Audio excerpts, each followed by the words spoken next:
कौन कौन बना लिए थे क्वेश्चन ये होमवर्क? क्योंकि एक से 2 स्टूडेंट ही ग्रुप में पोस्ट किया था, मात्र 2 स्टूडेंट, ओनली 2 स्टूडेंट जिसका सॉल्यूशन आया था ग्रुप पे, बाकी किसी का नहीं आया था। तो या तो फिर आप लोग इसको सीरियस नहीं ले रहे हैं जितना मैं बोल रहा हूँ क्लास में, या फिर आप लोग डिजिटल को ही सीरियस नहीं ले रहे हैं।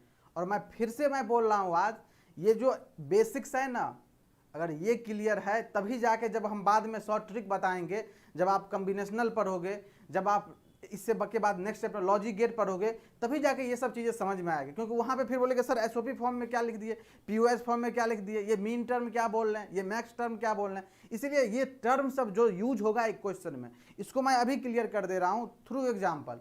पहले तो थ्योरी बता दे रहा हूँ आपको, फिर एग्जाम्पल के थ्रू उसको क्लियर कर दे रहा हूँ, जिससे कि आगे जब हम ट्रिक बताएं या आगे जो भी प्रॉब्लम अच्छा प्रॉब्लम आएगा उसको हम शॉर्ट ट्रिक से बताएंगे। एक तो कन्वेंशनल मेथड होगा ही, लेकिन उसको शॉर्ट ट्रिक से बताएंगे तो आपको चीज़ें ईजी लगे, चीज़ें समझ में आए, चीज़ें कम टाइम में बने, ये इंपॉर्टेंट है। इसी पर्पज से मैं इस सब बेसिक चीज़ों पे फोकस कर रहा हूँ।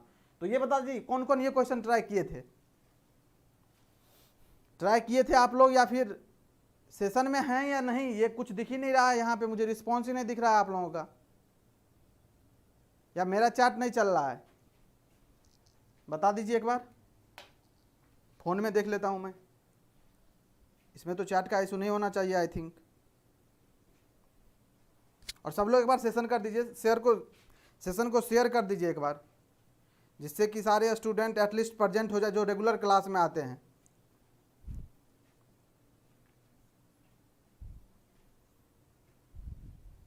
Yes sir, D answer, okay. देखिए डी आंसर जीतन बोल रहे हैं, D answer, okay. Anyone Jitan के अलावा कोई और है जो इसका आंसर निकाले, और कौन सा आंसर आया जल्दी से बताइए। और ऐसा भी कुछ नहीं था क्वेश्चन में बस थोड़ी सी बोले ना, इसमें आपको इसको भी सॉल्व करना था, ये जो गिवन क्वेश्चन में जो एक्सप्रेशन दिया गया, इसके बाद आपको इस ऑप्शन पे भी काम करना था। क्यों सर? अभी इसीलिए ऑप्शन पे काम करना है, बाद में आपको दिखेगा। बाद में जब हम पढ़ा देंगे लॉजिक गेट में एक एक्सॉर गेट आता है और एक्सनॉर गेट आता है, जब ये दोनों पढ़ा देंगे तो दिखेगा चीज़ें आपको भी, यहाँ से दिखने लगेगा, जैसे कि मैं अभी देख पा रहा हूँ, आप लोग भी देख पाओगे। लेकिन अभी जो है आपको जितना पढ़ाया गया उसी का यूज करके इस क्वेश्चन को सोल्व करना है आपको, ओके। चलिए यहाँ तक क्लियर हो गया होगा आई थिंक। चलते हैं क्वेश्चन को देखते हैं जो क्या बोल रहा है। देखिए f इक्वल टू दिया है X Y complement plus X complement into Y का टोटल कंप्लीमेंट। कंप्लीमेंट लगा है टोटल पे, इतना तो कन्फर्म है, यहां लगेगा क्या? De Morgan theorem. क्या लगेगा? De Morgan theorem. चलिए इसको सॉल्व करते हैं। डी मॉर्गन लगाइए, यहां पे क्या हो जाएगा, ये प्लस में है, मतलब a प्लस बी का कंप्लीमेंट जब होता है तो क्या हो जाता है, ये a complement into B complement, यही होता है। सेम काम यहां पे भी हो जाए, कितना हो जाएगा, एक्स वाई कंप्लीमेंट के ऊपर कंप्लीमेंट लग जाएगा इंटू कितना हो जाएगा, एक्स कंप्लीमेंट वाई के ऊपर कंप्लीमेंट लग जाएगा। मतलब जो और था उसके ऊपर कंप्लीमेंट था, किस में कन्वर्ट होता है, एंड में, और दोनों पे अलग अलग कंप्लीमेंट लग जाता है, ओके। चलिए इससे आगे चलते हैं, फिर यहां से डिमॉर्गन लगेगा।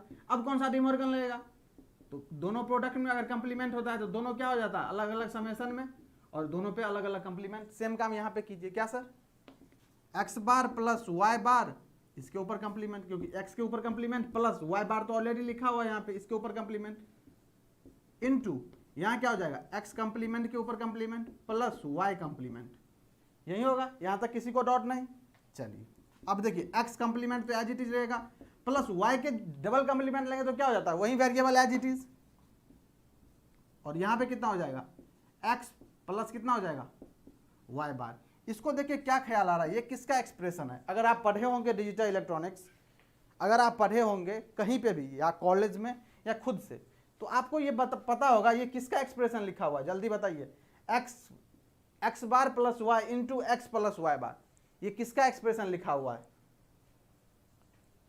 जल्दी से बताइए, ये किसका एक्सप्रेशन लिखा है, कौन सा गेट का, XOR gate, XNOR gate, NAND gate, NOR gate, OR gate, NOT gate, किसका लिखा हुआ है, जल्दी से बता दीजिए।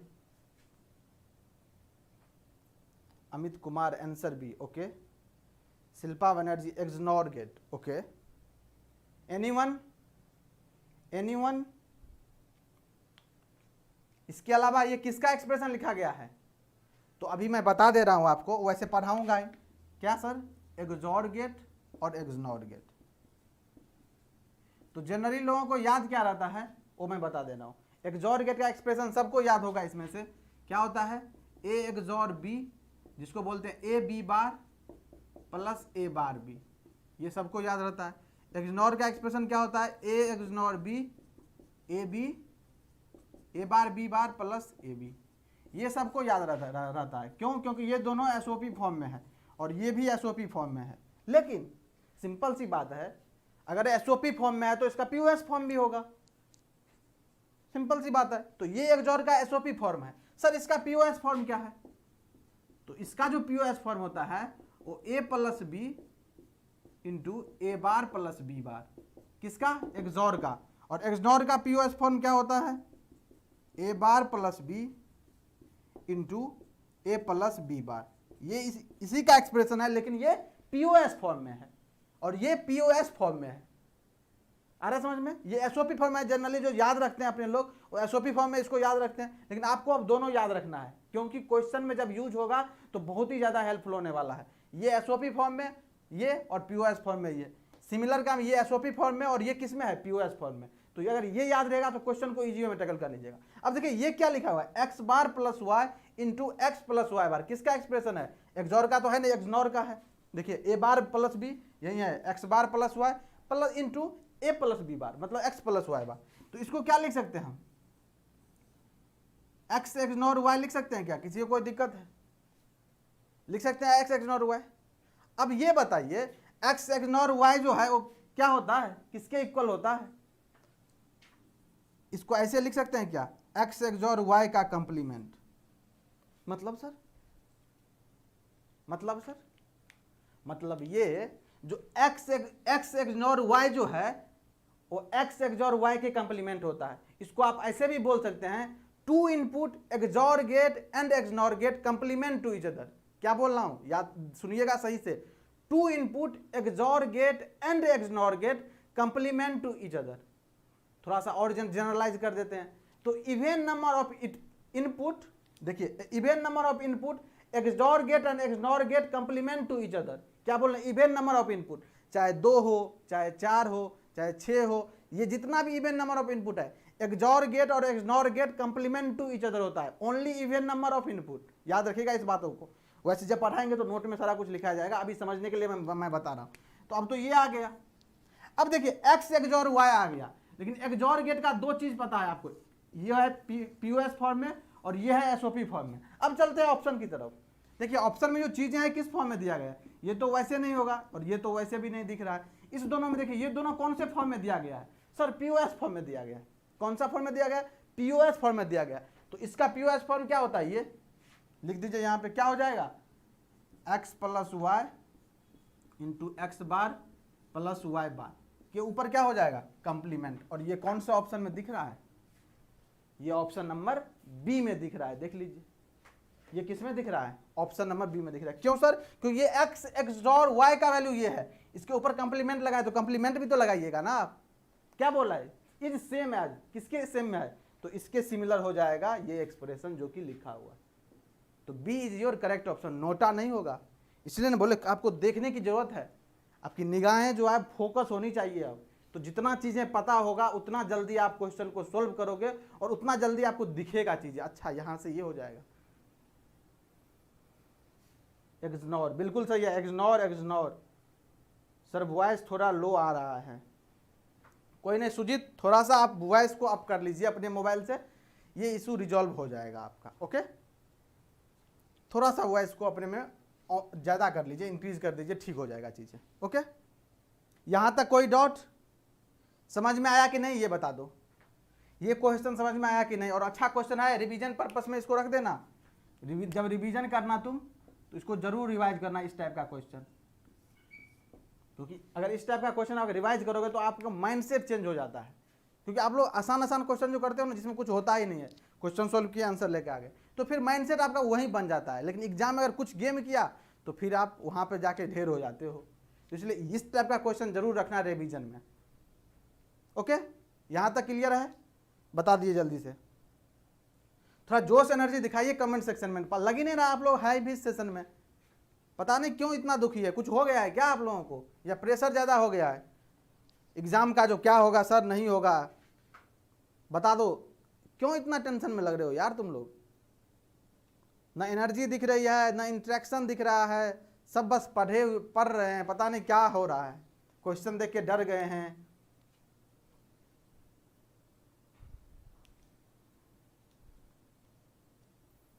बताओ जल्दी से कमेंट सेक्शन में, वेट कर रहा हूं मैं आपका, तभी आगे बढ़ने वाला हूं मैं। क्या इशू है इसमें? किसी को कोई डाउट है तो बता दो। यहां तक किसी को कोई डाउट है तो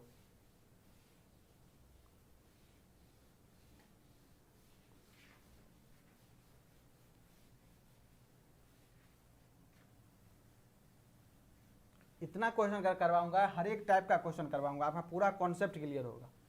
और क्वेश्चन ही सॉल्व करोगे तभी आपका कॉन्सेप्ट याद रहने वाला है, अदरवाइज वो स्किप हो जाएगी माइंड से।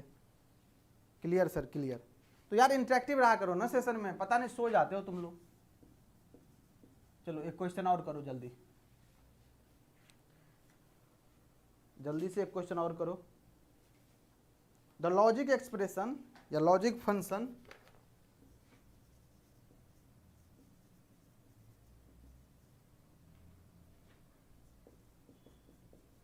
a plus b can be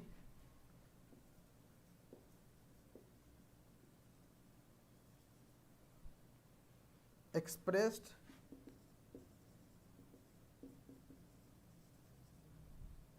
mean terms as a b bar plus b a bar। अभी जो क्वेश्चन किए हो ईएससी में आया हुआ क्वेश्चन था, ये ईएससी में ऑलरेडी पूछ चुका है ये क्वेश्चन, जो अभी सॉल्व किए हो, जो होमवर्क में क्वेश्चन था आप लोगों का।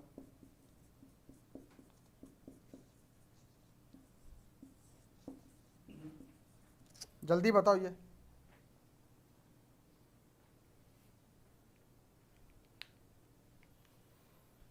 जल्दी बता दो इसका आंसर। पूछ रहा है logic function a plus B can be expressed in min terms as, in min terms as.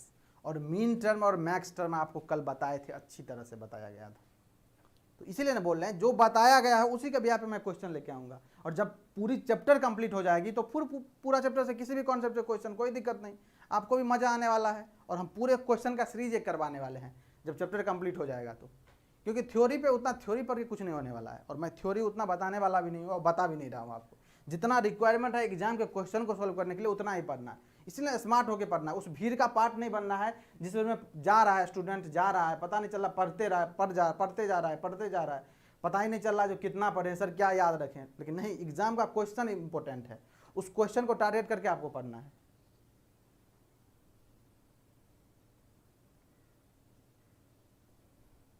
जल्दी बताओ इसका answer. Logic function a plus B can be expressed in min terms as, min terms के रूप में इसको express करो, mean terms के form में इसको रिप्रेजेंट करो। तभी तो था रिप्रेजेंटेशन ऑफ बुलियन फंक्शन, जब पढ़े थे तो सारा कुछ बताया गया था, उसके बाद ही ये सारी चीजें। कैसे लिखोगे इसे?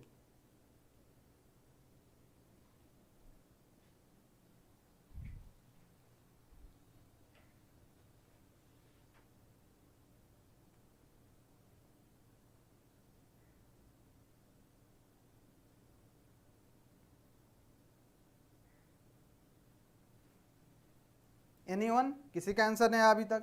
इतना भी टफ क्वेश्चन नहीं है। मैंने बोले बेसिक से जो क्वेश्चन फ्रेम होगा ना, बेसिक्स, वो आपको एग्जाम में भी बहुत ज़्यादा कंफ्यूजन करेगा और लगेगा जो ये ऑप्शन दे या ये ऑप्शन दे, सर करे तो करे क्या। और अगर नहीं करोगे और नहीं कंफ्यूजन क्लियर किए रहोगे अभी क्लास में जितना बोल रहा हूँ, तो वो एग्जाम में और पजल बन जाएगा आपको, क्योंकि इतने सारे सब्जेक्ट है, सोच लो ना। अब इसमें तुम लगेगा सर ये a प्लस बी है, अब क्या इस फॉर्म में दे दिया है, मतलब और सब क्वेश्चन में क्या होता था, एक्सप्रेशन ही बड़ा होता था, आंसर में शॉर्ट होता था। इसमें तो उल्टा ही कर दिया, ये शॉर्ट दिख रहा है, अब कैसे लिखे हम इसको। और एक ऑप्शन नन भी दे दिया है, हो सकता है नन भी ऑप्शन हो, हो सकता है ऐसा, लेकिन पहले तो चेक कर लेना, जो हम पढ़े हैं, जितना हम पढ़े हैं उसके थ्रू चेक तो कर लें एटलीस्ट चीज़ों को, तब जाके हो सकता है जो भी ऑप्शन है, मुझे ऑप्शन पे को तो बस ये रखना है जो यहाँ तक पहुँचना है, ऐसा नहीं जो तुक्का मारना है यहाँ पे, अच्छा ए होगा, अच्छा नहीं बी लग रहा है, नहीं नहीं डी लग रहा है, अच्छा सी लग रहा है, ऐसे करके नहीं काम चलेगा। आप प्रॉपर वे में सॉल्व कीजिए क्वेश्चन को, जितना जानते हैं, और जितना जानते हैं उसी कॉन्सेप्ट, जितना मैं बताया हूं उसी कॉन्सेप्ट पे क्वेश्चन है, थोड़ा सा भी एक्स्ट्रा नहीं है। सर ऑप्शन सही है, बिल्कुल ऑप्शन सही है, बिल्कुल ऑप्शन सही है।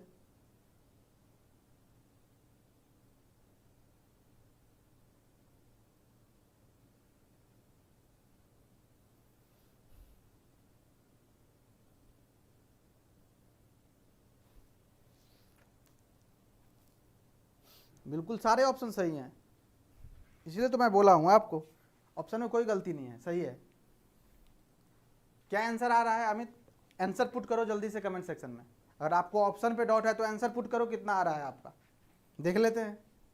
चलो आप लोग शायद नहीं कर पा रहे हो, टाइम ना वेस्ट करते हो, मैं सोल्व कर रहा हूँ। देखो क्या है एक्सप्रेशन, ए प्लस बी है, यही तो है ए प्लस बी। अब इसे सोल्व कैसे करेंगे, इसको किस टर्म में लिखना है, मीन टर्म में। मीन टर्म क्या होता है, जल्दी से बताओ, मीन टर्म क्या होता है, मीन टर्म क्या होता है, जल्दी से बताओ कमेंट सेक्शन में। मीन टर्म क्या होता है, किस फॉर्म में होता है, कैसे समझेंगे जो ये मीन टर्म है कि नहीं है। कल क्या बताए थे, मीन टर्म और मैक्स टर्म दोनों को कंपेयर करके याद रखना। तो मीन टर्म किसको समझेंगे, किस फॉर्म में प्रेजेंट रहेगा मीन टर्म, जल्दी से बताओ, मीन टर्म किस फॉर्म में प्रेजेंट रहेगा,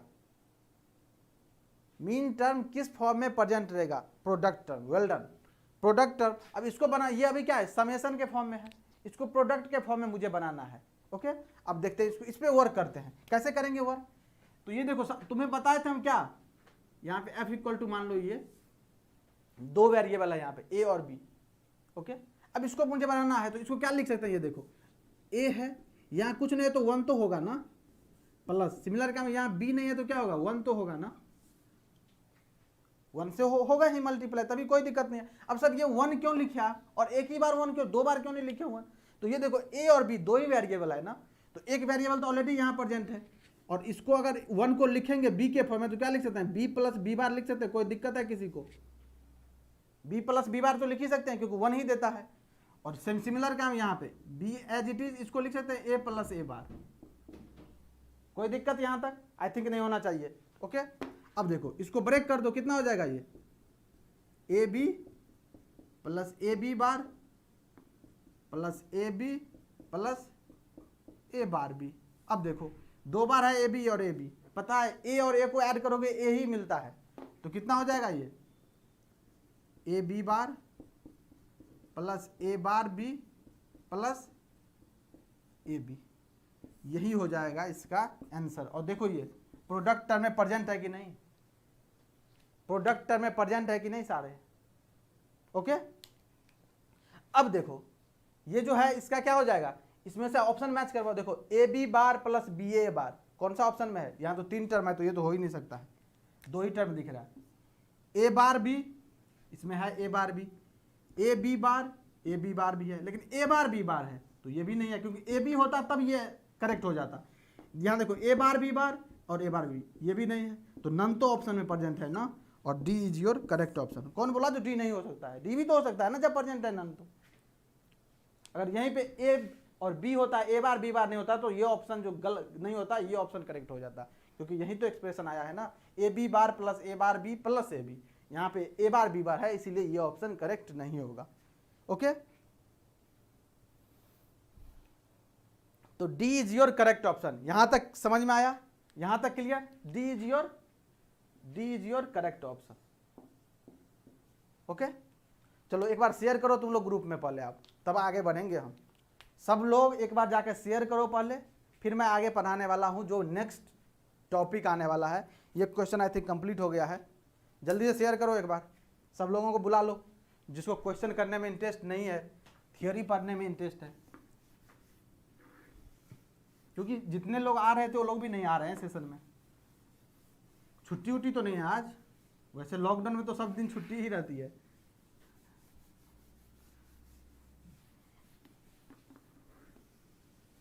चलो कल पढ़ लिए थे कहाँ तक, एसओपी फॉर्म पढ़ लिए थे। क्या सर, एसओपी फॉर्म पढ़ लिए थे। आज क्या पढ़ना है मुझे, पीओएस फॉर्म। देखते हैं,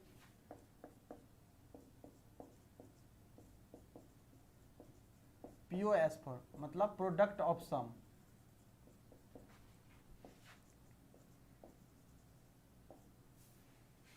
मतलब जो सम होगा उसका प्रोडक्ट। जल्दबाजी में गलती मत करना, एग्जाम में पूछेगा which of the following as product term, ऐसा भी पूछता है कभी कभी, जेई में ऐसा भी क्वेश्चन आ जाता है, which of the following are POS form या प्रोडक्ट ऑफ सम फॉर्म। तो उसमें देखना जो पहला ऑप्शन रहेगा वो जल्दबाजी में जो प्रोडक्ट रहेगा उसका सम कर देगा। मतलब सर इस तरह का चीजें दे देगा, A B plus B C plus C A, या ऐसे दे देगा P bar Q bar plus P Q plus Q R. तो जल्दबाजी में इसको मत टिक कर देना। बोल क्या रहा है, प्रोडक्ट ऑफ सम, लेकिन होता जो है उल्टी चीज है, सम का प्रोडक्ट होता है। मतलब सर ए प्लस बी, बी प्लस सी, सी प्लस ए, ये है पीओएस फॉर्म, ये है पीओएस फॉर्म। ये तो दोनों एसओपी फॉर्म है, ये दोनों एसओपी फॉर्म है, ये है पीओएस फॉर्म। देखो प्रोडक्ट, सम का क्या है, प्रोडक्ट है, जो समेशन है उसका क्या है, प्रोडक्ट है। ओके, अब देखो इसमें लिखना क्या है, इसमें पहला जैसे उसमें लिखे थे एरो डाल के वैसे ही लिख लो 2-3 पॉइंट। पहला लाइन लिखो, इसमें पहला पॉइंट लिखो, इसमें पहला पॉइंट जल्दी से लिखो, लिखो पहला point.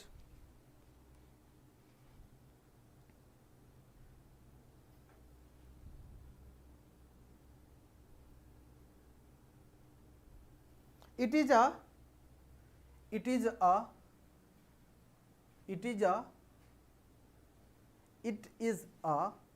product of some, it is a product of some forms, FORMS, it is a product of some forms। ये पहला पॉइंट में। सिमिलर दूसरा पॉइंट लिखो, सिमिलरली दूसरा पॉइंट लिखना है इसमें, it is also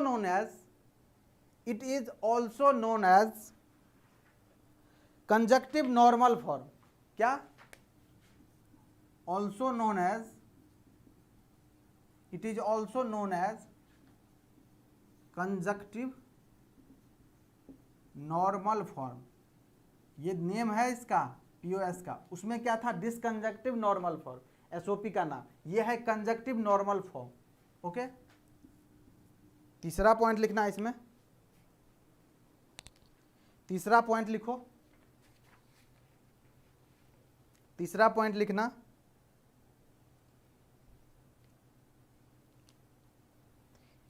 each individual term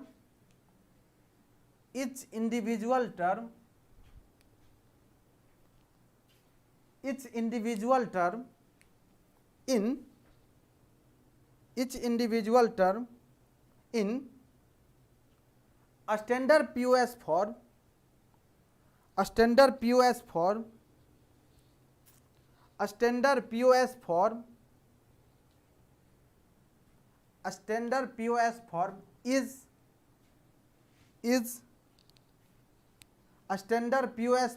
is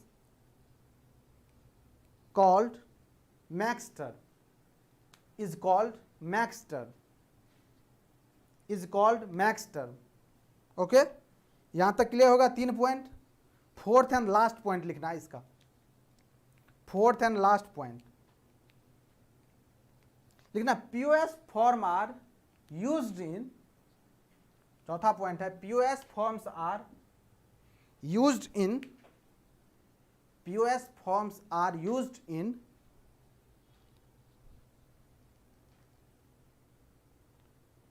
POS form are used in, used to लिखना, in नहीं लिखना है, used to write a logical expression, write logical expression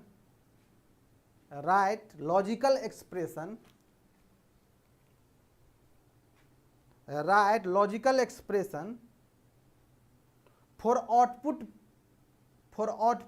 becoming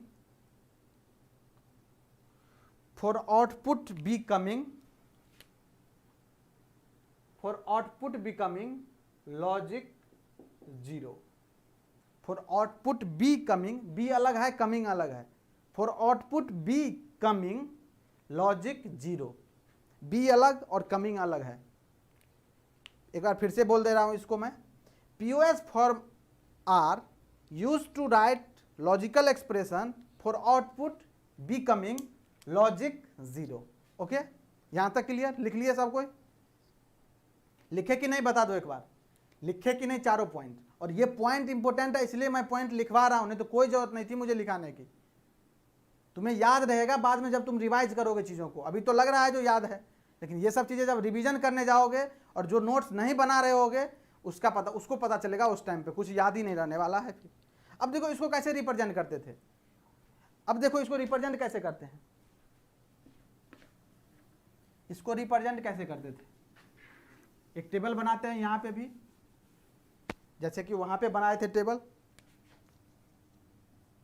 ABC, same table बनाते हैं उसी की तरफ। आउटपुट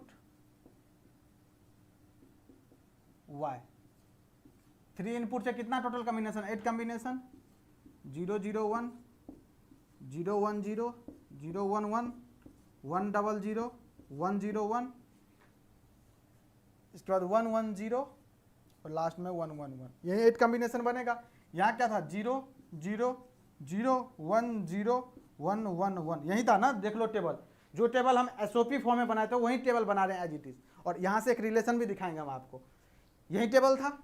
अब देखो यहाँ पे जो रिप्रेजेंट करते हैं वहाँ पे कैसे काम करते थे, वो उस पर वो SOP फॉर्म में कहाँ पे फोकस होता था? मेरा 1 पे फोकस होता था केवल, SOP फॉर्म में केवल 1 पे फोकस होता था, लेकिन POS फॉर्म में जस्ट अपोजिट, इस पे 0 पे फोकस रहेगा, लिखा हुआ है इस पे किस पे फोकस रहेगा? अभी जस्ट लास्ट पॉइंट जो लिखा है 0 पे फोकस रहेगा। ओके, अब इसको रिप्रेजेंट कैसे करेंगे ये देखो, FABC इक्वल टू, वहां सिग्मा लिखते थे, यहाँ पे पाई लिखा जाएगा, पाई और कैपिटल M, कहीं कहीं पाई भी लिखा रहता है, कैपिटल M नहीं लिखा रहता है, समझ जाना तुम। ओके, पाई और M लिखा रहेगा, उसमें क्या होता था? SOP फॉर्म में सिग्मा और स्मॉल m लिखा होता था, तो ये M नहीं लिखा रहेगा, सिग्मा मतलब SOP फॉर्म, यहाँ पाई मतलब POS फॉर्म। ओके, अब देखो कहाँ कहाँ किस किस ये पे ये किस पे फोकस करेंगे? 0 किस किस पे है? ये है 0, ये है 0, ये है 0 और ये है 0, तो ये 0 कौन से मिन टर्म है? 0 0 0 क्या है? 0 कॉमा, ये कितना है? 0 0 1 मतलब 1, डेसिमल में ये कितना है? 0 1 0 मतलब 2, फिर 3 पे नहीं है, फिर कितना है? 4, ये हो गया। और अगर इसी को SOP फॉर्म में लिखना होगा तो जहां जहां ये है इसके जस्ट जो मिसिंग है उसको लिख दो। तो अगर कोई बोलेगा इसको देख के तुमको SOP फॉर्म लिखने के लिए क्या करोगे? सिग्मा M 0 है ऑलरेडी, 1 2 मिसिंग क्या है? 3, 4 तो प्रेजेंट है, फिर कितना? 5, फिर कितना? 6, फिर कितना? 7। अब सर 7 तक ही क्यों लिखेंगे? तुम्हें पता है 1 2 3 3 वेरिएबल से टोटल 8 कॉम्बिनेशन बनेगा। देखो 1 2 3 4 5 6 7 8, मतलब इस दोनों को ऐड करते हैं, इस दोनों को जोड़ देते हैं तो टोटल 8 कॉम्बिनेशन आ गया। तो जो इसमें मिसिंग था वो इसमें था, या जो इसमें मिसिंग है वो इसमें है। तो अगर कोई एक प्रेजेंट है तो दूसरा तुम पता कर सकते हो इजी वे में। अगर कोई एक प्रेजेंट हो, चाहे POS फॉर्म प्रेजेंट हो, चाहे SOP फॉर्म प्रेजेंट हो, ये पता चल जाए मुझे, तो एक फॉर्म से दूसरा फॉर्म हम इजी वे में पता कर लेंगे। ओके, और दोनों को जब ऐड करेंगे टोटल फंक्शन आ जाएगा। देखो टोटल में कितना 8 कॉम्बिनेशन है कि नहीं? इसमें सारे कुछ प्रेजेंट है, 0 से लेकर 7 तक। कैसे? देखो 0 1 2 3 4 5 6 7 सारे कुछ प्रेजेंट है, और यहीं 8 कॉम्बिनेशन तो यहाँ प्रेजेंट है 0 से लेकर 7 तक। यहाँ तक क्लियर हो गया? अब देखो, इसलिए चीजों को रिलेट करके याद रखोगे, याद रहेगा। अब इसको क्या लिख सकते हैं? और पाई M, इसको क्या लिख सकते हैं? 0 0 0 0 1 0 1 0 और यहाँ पे 1 0 0। ओके, ये तो इस फॉर्म में हो गया, मीन टर्म के फॉर्म में। अब इसको बोलेगा एक्सप्रेशन के फॉर्म में लिखने के लिए, या वेरिएबल के फॉर्म में। पहले वेरिएबल के फॉर्म में लिखते हैं, फिर एक्सप्रेशन के फॉर्म में। तो ये अब देखो क्या हो जाएगा, इसको क्या लिख सकते हो तुम? यहाँ पे जो है POS फॉर्म में 0 जो है वो क्या हो जाएगा? कंप्लीमेंटेड फॉर्म में, सॉरी अनकंप्लीमेंटेड फॉर्म में, और 1 जो रहेगा वो क्या रहेगा? कंप्लीमेंटेड फॉर्म में। ऐसे ही होता है POS फॉर्म में। अब देखो यहाँ क्या हो जाएगा? ये 0 0 0, देखो यहाँ पे 0 0 0 A B C तीनों है यहाँ पे 0, तो तीनों क्या हो जाएगा? यहाँ पे A plus B plus C, ऐसे ही तो होगा, A plus B plus C into यहाँ क्या है? 0 0 1 A प्लस B प्लस सी बार, क्योंकि 1 क्या होता है, कंप्लीमेंटेड फॉर्म में आएगा यहाँ पे। सिमिलर काम यहाँ पे ए प्लस बी बार प्लस सी, और ये कितना हो जाएगा, ए बार प्लस बी प्लस सी। ये हो गया एक्सप्रेशन के फॉर्म में, एफ ए बी सी, ये हो गया एक्सप्रेशन के फॉर्म में। अब इसको सोल्व कर लेंगे तो जो मिनिमाइज फॉर्म आएगा। अब ये कैनोनिकल फॉर्म में भी है, क्यों, देखो ए बी सी, और देखो हर जितने भी टर्म है ए बी सी बार, तो आइदर कंप्लीमेंटेड और अनकंप्लीमेंटेड। ये इंपॉर्टेंट नहीं, इंपॉर्टेंट ये है जो जितना वेरिएबल है सारे प्रेजेंट होने चाहिए इच टर्म में। देखो इसमें भी प्रेजेंट है, इसमें भी प्रेजेंट है, इसमें भी प्रेजेंट है, इसमें भी प्रेजेंट है, तो ये क्या बोलेंगे, इसको कैनोनिकल पीओएस फॉर्म भी बोलेंगे इसको, इस टर्म में अगर रहेगा तो। और यहीं अगर मिनिमाइज फॉर्म में रहेगा, इसको सोल्व करके जो भी एक्सप्रेशन आएगा तो उसको क्या बोलेंगे, मिनिमल पीओएस फॉर्म। तो ये सब चीज अभी एग्जाम में, सॉरी क्वेश्चन सोल्व करने में बहुत काम आने वाला है। और यही छोटी छोटी चीजें 4 ऑप्शन देकर के जब फ्रेम करके देगा ना, तुम्हें देखना कितना कंफ्यूजन लगेगा। इसलिए इस छोटी छोटी बातों पे फोकस रखो। यहां तक क्लियर सबको, यहां तक सबको क्लियर है, बता दो। यहां तक सबको क्लियर है, यहां तक किसी को कोई डाउट, यहां तक किसी को कोई डाउट, जल्दी बताओ।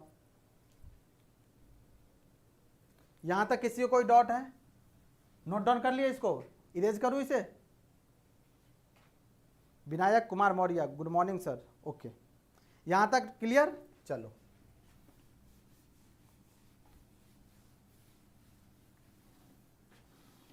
मतलब पीओएस फॉर्म का भी गेम ओवर हो चुका है। ओके, देखते हैं एक क्वेश्चन इस पे कर लेते हैं।